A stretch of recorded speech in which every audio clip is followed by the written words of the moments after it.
Hi guys, welcome back to my channel. If you hear a lot of back noises, there's construction going on outside my house today. They're rebuilding, I think, the sidewalk or something like that, so don't mind that. And let's get into Reddit reactions. So the first story is, am I wrong for not wanting to use my college fund to pay for my brother's treatment?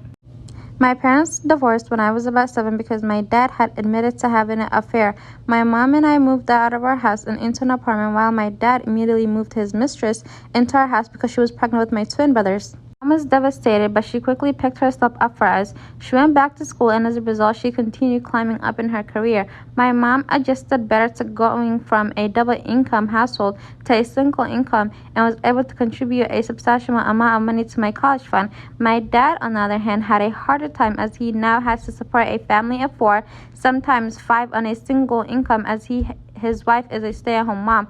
My dad did not have much disposable income, so did not contribute as much to the fund. I'm going to finish school soon, and I have a good shot at getting into my first choice of college. Unfortunately, my brother Tim Mel was diagnosed with a kidney disease, which has progressed to where he needs to be on dialysis. My dad is drowning in medical debt, so my mom agreed he no longer needed to pay child support. Specialists have suggested a different treatment for my brother as most other treatments didn't help or stopped working, and they are running out of options. Short of transplant, not doable at this time. This treatment is not covered by insurance and costs a lot. My dad couldn't take out a loan due to debt. Dad and his wife sat me down when I was over and asked if I would be willing to let them borrow my college fund to pay off my brother's treatment. They offered to pay the money back, but I knew they wouldn't be able to. I really don't want to give them the money because I know if I don't get any scholarships, I wouldn't be able to go to the college I want to without going into debt myself.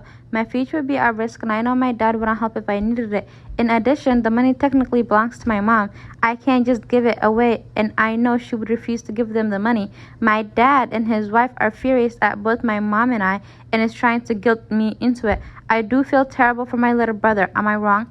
I always find it very funny how the people that wrong their family always end up needing the same people they wronged.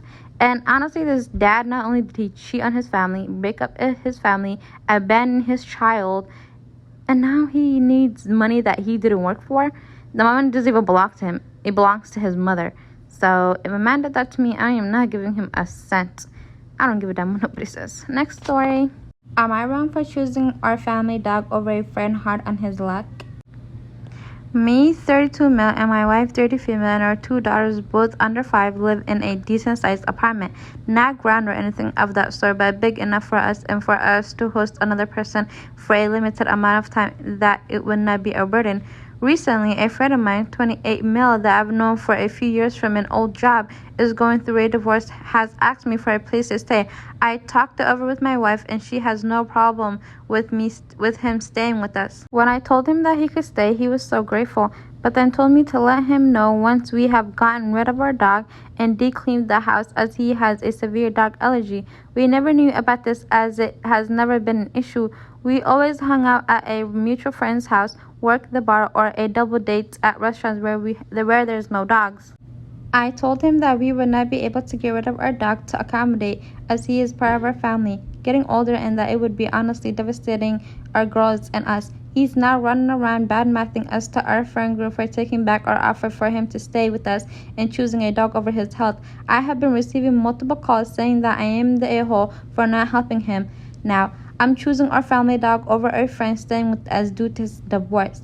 Why doesn't he just stay with these other friends who have so much opinion to share? Because staying at somebody's house, especially when they have such a small house and already have a big family, is one thing, and they offer you to stay with them, but demanding it's a hotel, you're not paying. If these other friends have so much to say about this situation, then honestly, why don't you just stay with them? Because to a lot of people, pets are their kids, and they're their family. They take care of these pets, they feed them, they shower them, they pay for veterinarians, they pay for them for over years and years, and they're their caregivers. You can't just get rid of your pet just because some loser wants to bump couch surf at your couch and then be demanding about it.